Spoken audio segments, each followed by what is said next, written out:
우리가 지금 현재 유다 지파에 대해서 공부를 하는데 계속 우리가 유다 지파는 찬양이라는 그런 그 이름을 갖고 있습니다.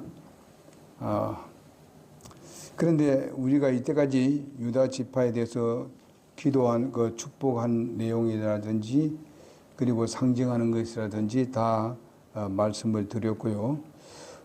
이제 오늘 저녁에는 유다 지파를 통한 영적 교훈에 대해서 생각해 보도록 하겠습니다.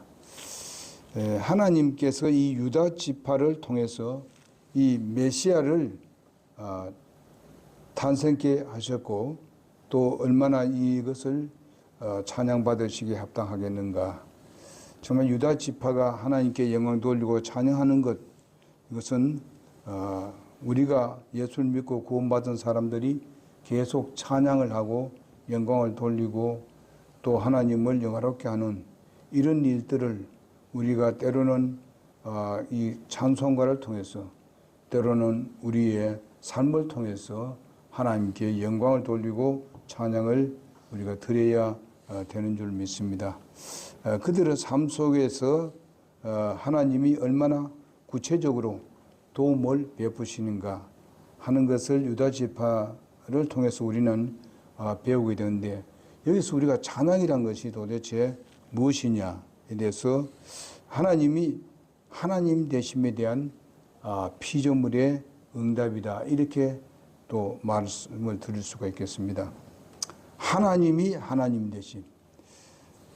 참 우리가 하나님을 했을 때에 창조물을 또 하나님께서 창조를 하시고 그것을 다스리고 그것을 관리하시고 그리고 창조물을 하나님께서 건념하시는 이런 모든 것을 하시는 분으로서 그것은 바로 피조물의 거기에 대한 응답이 바로 찬양이라, 이렇게 말씀을 드릴 수가 있겠습니다.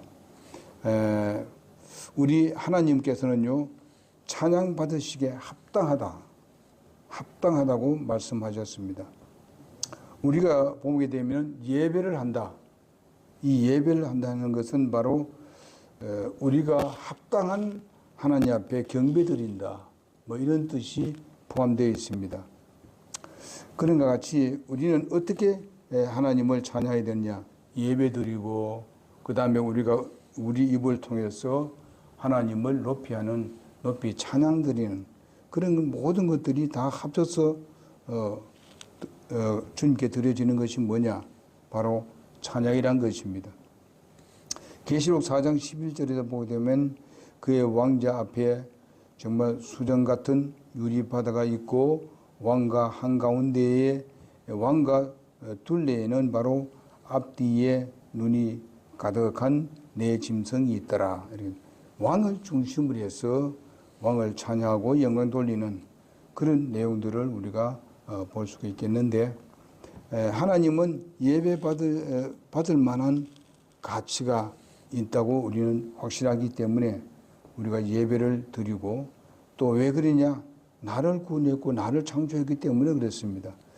맨 처음에 창조한 나는 하나님을 대적했습니다만은, 그러나 두 번째 창조된 우리는 하나님을 영화롭게 하고 찬양하는 이런 여러분과 내가 되게 된 것을 하나님 앞에 또 감사를 드리는 겁니다. 이제 오늘 또 찬양을 몇 곡을 불렀습니다만은 그 찬양은 전부 다 주님께만 찬양 드리는 것입니다. 그것은 인간에게 드린 것도 아니고 어떤 다른 것에 드린 것도 아닙니다. 우리는 오직 하나님께만 찬양을 올리게 되는 것입니다. 주님은 바로 잘 아시다시피 많은 사람들은 이제 자기를 찬양받기를 원하고 자기가 에게 찬양을 해 주기를 원하는 그런 우리 세상에 그런 사람들이 깨있지 않습니까? 왜냐하면 어느 나라를 다스릴 때에 왕으로서 아니면 뭐 소위 말하면은 이제 뭐라 합니까? 공산주의자들은 보통에 되면 자기 중심적인 것을 하지 않습니까?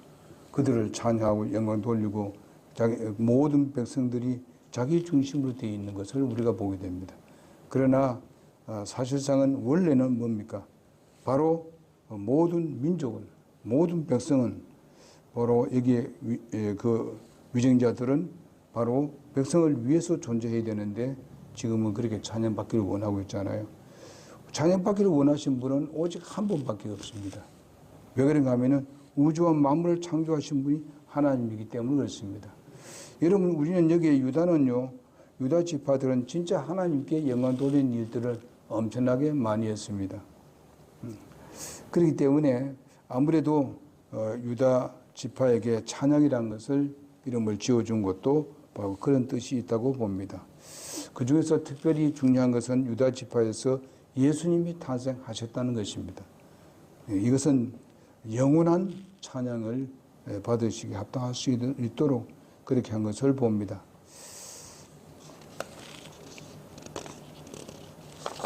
그 다음에 우리가 이 찬양이란 것은 나의 삶을 통해 가지고 삼위일체이신 하나님께 그분이 전혀 그 오류가 없으신 그런 역사를 하신다는 것이죠. 우리가 구원받았으면은 그 구원이 영원한 구원이고 우리에게 약속하신 그 약속은 결코 변함이 없다고. 그래서 성경 말씀 보면 어제나 오늘이나 동일하신 하나님.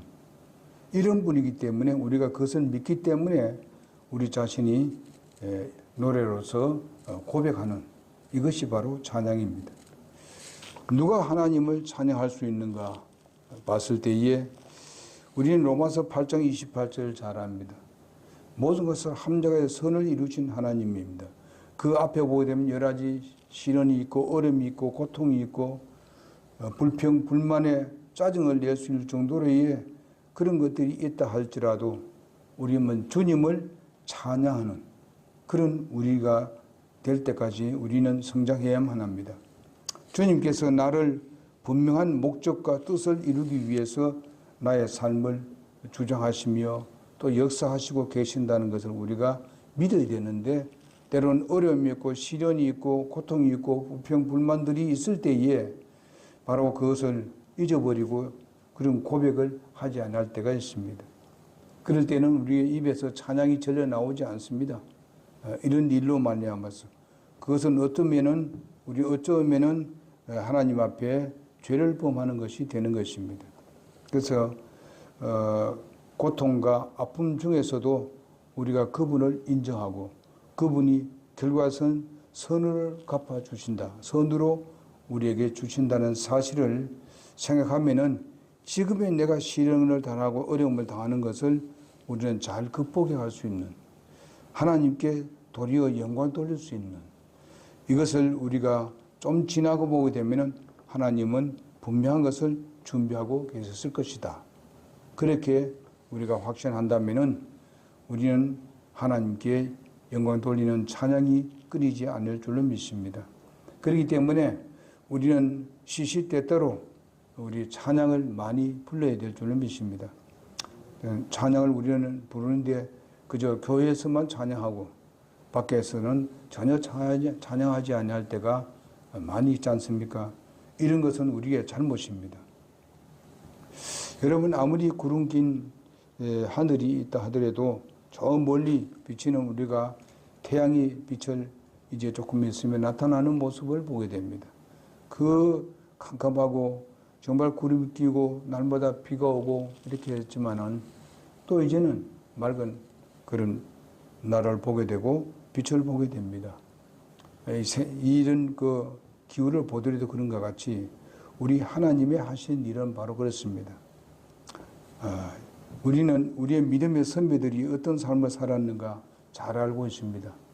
우리는 구약에 있는 우리의 믿음의 선배들, 신약에 있는 믿음의 선배들, 그리고 우리가 히브리서에 나오는 그런 믿음의 그 놀라운 그 위정자들, 이런 사람들은 바로 우리의 본이 되었습니다. 그들에게도 시련이 있었고 고통이 있었고 괴로움이 있었습니다. 우리보다도 더 어렵고 어려운 시련을 당한 사람들이 수없이 많습니다. 그렇지만은 그들은 바로 미래를 바라보고 하나님의 선하신 인도를 믿으면서 참고 견디면서 우리의 믿음의 선배들이 바로 순교를 당했던 것을 볼 수 있습니다. 여러분 아시다시피 주님의 선비와 계획이라고 우리가 믿을 때에 우리 입에서 찬양이 나오고 새로운 그런 의욕이 우리에게 솟아나게 되는 것입니다. 우리가 그렇게 믿지 아니할 때는 그렇지 않습니다. 진지한 의미의 찬양 바로 믿음 가운데서 찬양이 나오는 것입니다. 믿지 아니하면 찬양이 나오지 않습니다. 우리는 분명히 주님을 믿고 주님께서 약속하신 그 약속을 확고하게 믿기 때문에 우리에게서 찬양이 나오게 되는 것입니다. 우리는 하나의 진흙입니다. 그래서 우리의 그 진흙을 이기고 빚고 해서 우리의 인격을 훈련하는 하나님이십니다.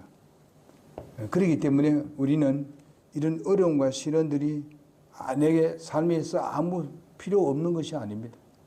우리를 훈련하고 시련을 이런 것을 인도하면서 우리의 인격을 아주 훌륭한 인격으로 다듬어가게 되는 것입니다.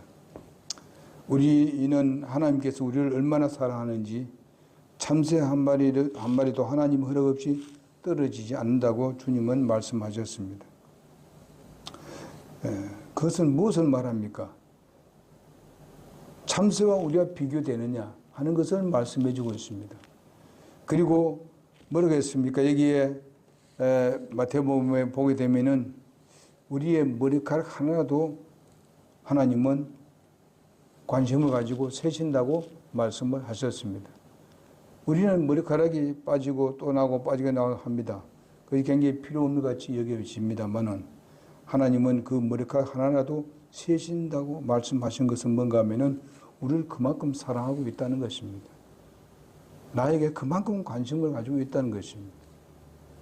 이런 관심을 가지고 계신다는 걸 우리가 확고부동하게 믿을 때에 우리 입에서는 찬양이 나올 수 있는 것입니다. 우리가 그런 믿음이 없고 그저 날마다 무슨 내게 고통당하는 것만 그것만 자꾸 복잡하게 생각하고 이렇게 하게 되면 찬양이 나올 리가 없어요. 그런 가운데서 우리 주님을 찬양할 수 있는 것은 바로 주님을 신뢰하기 때문에 그렇습니다. 그분이 엄청난 관심을 우리와 함께 한다는 것입니다. 때로는 예술가가 한 작품을 만들 때는 정말 부수고 자르고 정말 뭉치고 누르고 깎고 이렇게 하는 것을 우리가 보게 됩니다. 그래서 아주 멋진 그런 작품을 만들어내는 것 같이 여러분과 나에게도 하나님은 그렇게 역사하고 계신다는 것을 우리가 기억을 하고 우리가 이 고통을 잘 견뎌내도록 해야 될 줄 믿습니다. 여러분 개인에도 마찬가지고 우리 교회도 그런 훈련을 받고 있습니다. 굉장히 힘든 그런 어려움을 우리가 겪고 있습니다. 근데 이것을 우리가 하나님 이후에 하나님께서 우리에게 주실 것을 생각하면서 견디면서 인내하면서 우리가 주님께 영광 돌리고 찬양을 하며 주님께 순종하는 여러분과 내가 되기를 간절히 바랍니다. 우리가 이 뜻을 알게 되면 분명히 우리는 우리 입에서 찬양이 나올 것입니다. 그러면서 집에서나 어디서나 우리 찬송에 나오는 그 찬양을 주님께 올리게 될 것입니다. 그 가사는 다 외우지 못한다 하더라도 우리의 콧노래가 나올 줄 믿고 그러기 위해서는 항상 그 믿음 했습니다만은 믿음에는 꼭 기도가 따른다는 사실을 아셔야 됩니다. 그래서 주님 앞에 기도하고 나면은 찬양이 나오게 되는 것입니다. 이런 기도가 항상 여러분 나에게 있기를 간절히 바랍니다. 찬양은 하나님의 뜻의 일부라는 것을 기쁘게 받아들이는 하나의 고백입니다. 이것이 찬양입니다. 찬양을 왜 해야 하는가? 찬양을 받으실 분이기 때문에 그렇습니다. 우리가 사무엘라 22장 4절에 보게 되면 찬양 받기에 합당하신 주를 내가 부르리니 이로써 내가 내 원수들에게서 구원을 받으리라 이렇게 말씀하고 있습니다. 주님께 찬양받기에 합당하신 주를 내가 정말 부른다. 이것을 바로 내 원수라고 했을 때에 그 원수가 누구시냐? 바로 사탄입니다. 우리를 괴롭히고 우리를 어쨌든 하나님과 관계에서 멀어지도록 하는 것이 사탄입니다. 그래서 우리는 하나님 앞에 찬양과 영광을 돌릴 때에 그 사탄은 우리에게 물러가게 되는 것입니다. 우리가 그 이스라엘 백성들이 적들과 싸웠을 때 항상 찬양하면서 앞에 나가는 것을 볼 수 있습니다.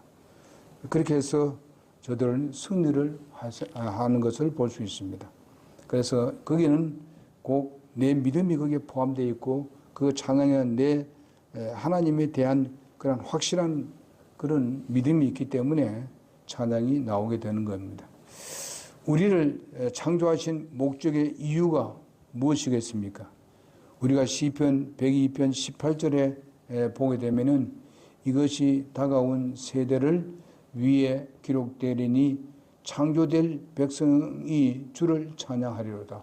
이렇게 말씀해 주고 있고, 또 우리가 이사야서 43장 7절에 보게 되면은 곧 내 이름으로 불리는 모든 자라 내가 내 영광을 위하여 그를 창조하고 그를 지었으며 참으로 내가 그를 만들었다. 이렇게 말씀하고 있습니다. 하나님의 영광을 위해서 하나님이 찬양받으시기 위해서 우리를 지었고 만들었다고 말씀을 하고 있습니다. 그러니 우리가 주님께 영광 돌리는 여러분과 내가 되어야 될 줄로 믿습니다. 우리가 43장 21절에도 보게 되면은요, 이사야 43장 21절에도 보게 되면 바로 이 백성은 내가 나를 위하여 지었나니 그들이 내 찬양을 전하리로다. 이렇게 말씀하고 있습니다. 하나님께서 우리를 지은 것이 바로 하나님을 찬양토록 하기 위해서 지었다고 이렇게 말씀을 하고 있습니다. 인간이란 것은 뜻이 바로 위를 바라본다는 뜻입니다. 위를 바라본다. 인간을 창조하신 하나님은 바로 하나님을 바라보게 되어 있습니다. 그러나 하나님을 바라보지 않는 사람들은 하나님을 우습게 여기고 하나님을 무시하는 것입니다. 그래서 우리는 항상 하나님을 우러러 바라보는 여러분과 내가 되어야 되겠고, 우리의 마음은 항상 주님께로 향하는 그런 마음을 가지고 우리가 일을 하고, 우리의 개인적인 일을 하고, 또 교회에서 예배를 하고, 또 그렇게 해야 되는 것이죠. 주님께서 내가 내 영광을 위해서 창조했다는 이 사실을 우리 마음에 두어야 하는 것입니다. 인간이라는 것이 바로 위를 바라보라는 것인데, 위를 바라보지 않고 땅에 있는 그런 우상을 섬기고 세상 것에 그냥 치중해 있어서 하나님을 무시하고 사는 이런 사람들이 엄청나게 많아요, 지금요. 인간은 엄청 다 그렇지요. 그래서 우리가 믿음을 가지고 있는 우리들도 그런 유혹을 받아서 우리가 잘못될 때가 있습니다. 그리고 우리를 구원한 목적이 바로 찬양토록 하기 위함이라고 말씀하고 있습니다. 우리가 이사야 61장을 한번 보겠습니다. 이사야 61장.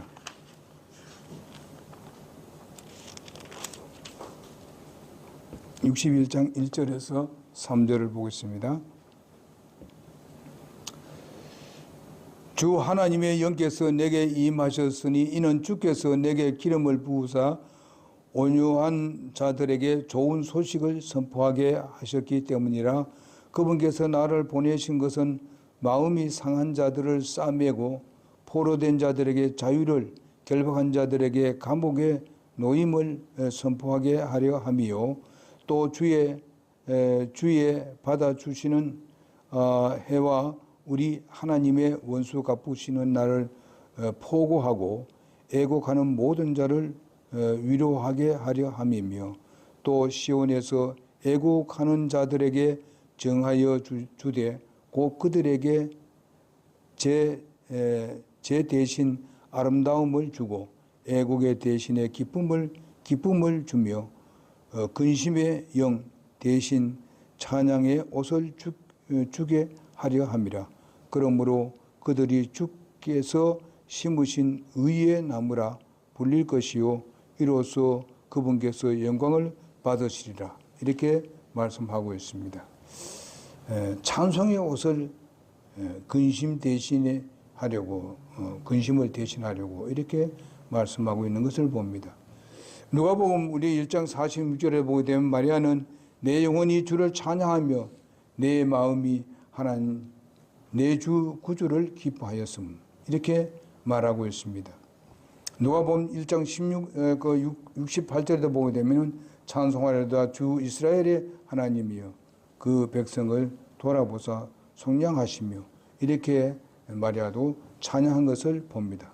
우리는 삶 속에서 승리를 거두시기 위해서 우리는 주님을 찬양해야만 합니다. 무엇보다도 유다 지파는 바로 통해서 정말 잘 보여주는 모습을 봅니다. 찬양하는 유다 지파에게 가는 곳마다 바로 하나님께서 승리를 주셨던 것을 보게 됩니다. 다윗이 전쟁을 할 때마다 항상 승리하는 것을 볼 수 있습니다. 유다 지파가 가는 곳마다 승리를 거두는 것을 볼 수 있습니다. 그러니까 왜 그러냐? 그들은 하나님을 찬양하고 영광 돌리는 그런 믿음을 가지고 나가기 때문에 하나님은 그들에게 승리를 주시게 되는 것입니다. 1900년도에 중국에 의화단이라는 사건이 있었습니다. 선교사들이 많이 죽었는데 바로 너무나 박해가 심하여 쫓겨다니다가 지친 글로버라는 선교사 부인이 있었습니다. 하나님을 원망했습니다. 나의 고통의 한계는 모두 지나갔습니다. 당신은 살아 계십니까? 당신은 살아 계십니까? 당신은 살아 계시지 않습니다. 이렇게 아주 큰 소로 쳐버렸습니다. 그때에 함께 동굴에 숨어 있던 이 게이트라는 선교사가 손을 들고 하나님께 찬양을 했습니다. 그런 상태인데 한 사람은 이런 얘기하고 한 사람은 하나님을 찬양했습니다. 이 고통은 이성으로 도저히 납득이 되지 않을지라도 하나님의 섭리와 계획이 있기 때문에 이 고통을 하나님께서 허락하셨습니다. 그렇기 때문에 하나님을 찬양합시다. 이 일 후에 어떤 일은 하나님께서 무슨 큰 일을 하실지 하나님은 분명히 준비했을 것입니다. 그러니 낙심하지 말고 우리가 찬양합시다. 그래서 그 찬양을 했다고 합니다. 그때부터 그 기도가 끝나고부터 중국의 순교의 그 행진이 완전히 멈추고 말았습니다. 사실 이거는 기적이라고 합니다. 여러 사람이 수없는 사람들이 기도하고 이런 것도 좋겠습니다만은 그러나 참된 믿음을 가지고 하나님을 신뢰하는 이런 한 분이 바로 이들을 위로가 됐고 저들은 그것을 보고 하나님을 도리어 찬양하며 자기들이 잘못된 생각에 대해서 자기가 잘못했다는 것을 얘기했다는 것입니다. 우리도 그럴 때가 있습니다. 어렵고 힘들 때에 하나님을 찬양하기보다는 우리가 서로 싸우고 이렇게 할 때가 있잖아요. 이런 것들을 우리는 결코 하지 말자는 것입니다. 우리는 참고 견디고 우리가 나가게 되면 하나님께서 분명히 좋은 것을 준비해 주실 줄로 믿습니다. 그는 우리는 찬양합시다. 어렵고 힘들더라도 우리는 주님께 영광 돌리고 찬양합시다. 여러분, 내가 오늘날 우리가 오늘 저녁에도 보게 되면은 꼭 와야 될 사람이 지금 와 있지 않냐고 이렇게 됐을 때에 마음이 굉장히 어떻게든 허상한 부분도 있을 것입니다. 그러나 우리의 주님 바라봅시다. 우리 주님을 찬양합시다. 우리가 분명히 우리가 기도하고 또 기도하던 그것들이 언젠가는 이루어지리라고 확신합니다. 하나님은 그렇게 준비되어 있다고 믿습니다. 우리의 믿음을 하나님께서 어쩌면 시험하고 있지 않는가 그렇게 생각을 하고 있습니다. 그래서 우리가 중국의 이와 같이 이후로부터 중국에 아주 놀라운 선교의 행진이 넘쳐나게 되었고 아주 부흥의 역사가 일어났었습니다. 지금은 또 이제 공산주의가 지배하는 그런 것이 되기 때문에 또 이제 이와 같이 되어 갑니다만은 그러나 하나님께서 분명히 승리하시리라고 믿습니다. 이렇게 삶의 폭풍 속에서도 비바람 속에도 피곤할 때도 있습니다만은 우리가 증거한 이 다음에 하나님께서 우리에게 주실 것을 생각하면은 우리는 분명히 찬양을 드릴 수가 있습니다. 때로는 내 개인이라든지 아니면 내 가정이라든지 내 직장이라든지 여러 사람과 관계하는 가운데 있어서도 우리 주님을 바라봅시다. 우리는 조금도 실망하지 아니하고 나가는 여러분 내가 되기를 바라고요. 우리 특별히 사도행전 16장 16절에서 34절에 있는 말씀을 보게 되면은 바울과 실라가 빌립보 감옥에 정말 갇혔을 때에 그들은 빌립보 감옥 안에서 하나님을 찬양했습니다. 하나님을 찬양하고 주님을 영광 돌렸고 또 그렇게 하면서 그 감옥에서 바로 간수들이 듣도록 하나님의 말씀을 증거를 했습니다. 이렇게 함으로 말미암아서 그날 저녁에 자기들의 모든 착오가 다 풀어졌고 모든 감옥의 문이 열리게 되었던 것을 여러분 알 줄로 믿습니다. 이렇게 해서 도리어 정말 거기에 함께 있었던 감옥에 있었던 사람들도 다 그 자리에 머물러 있었다는 사실입니다. 자기들만 그런 게 아니고 이렇게 하나님은 그들을 붙들어 두었고 결과선 그 간수가 자기를 하려 했을 때에 네 몸에 칼을 대지 말라고 이렇게 할 때에 이 간수가 예수를 믿게 되었습니다. 내가 어떻게 하면 구원을 받으리까 했을 때에 바로 주 예수를 믿으라. 그럼 너와 내 집이 구원 얻으리라. 그렇게 약속을 한 것을 봅니다. 그래서 그날 저녁에 그 모든 가족이 구원을 받게 되었고 침례를 받게 되었던 것을 보게 됩니다. 아주 기적적인 역사인 것입니다. 이것은 놀라운 역사이었습니다. 그것은 무엇입니까? 찬양이 그렇게 했습니다. 찬양이 하나님을 감동하게 했습니다. 네가 그런 가운데서도 나를 이렇게 믿고 이렇게 찬양하느냐 하면서 하나님께서 기적을 베풀었던 것을 볼 수가 있겠습니다. 하나님이 하신 일은 다 기적입니다. 왜? 사람이 할 수 없는 일들을 하시기 때문에 그렇습니다. 그러므로 여러분과 나는 하나님을 찬양하는 것을 게을리 해서는 안 되라고 믿습니다. 찬양은 하나님의 능력과 힘을 우리의 삶 속에서 전달해 주는 그런 놀라운 경로가 바로 찬양입니다.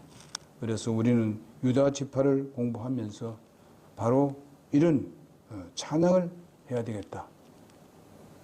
유다 지파는 바로 12지파 중에서도 가장 하나님으로부터 복받은 그런 유다 지파입니다. 이러므로 우리도 유다와 같은 그 지파와 같은 그런 믿음으로 살아가는 여러분과 내가 되므로 인해서 그들의 풍성함이 오늘 나의 풍성함이 되기를 간절히 바랍니다. 기도하겠습니다.